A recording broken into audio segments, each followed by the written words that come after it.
There was one man that wrote to him, and in fact, my wife said, be careful that you even mention this topic, but I think I should, given the culture we live in. A man wrote to him and said, do you think masturbation is sin?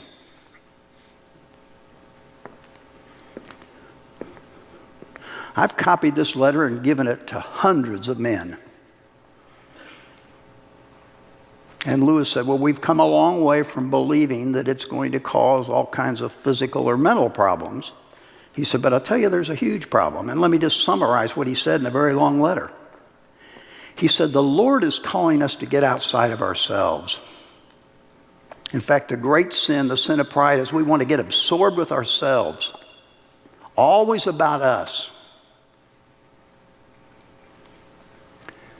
And he said, the problem with this self-sexual stimulation is that the man, and he was writing to a man, the man gets himself in a phony world that doesn't exist, where he has a harem of women fawning over him, telling him how wonderful he is, and there's not one demand on him to offer anything. And he said, consequently, what's happened is this guy's getting himself in a prison of his own design. He's being imprisoned further into himself. He said, so the problem with this act is that it's driving you further into yourself. Jesus wants to get you out of yourself to become your true self in your relationship with him. I think it's brilliant.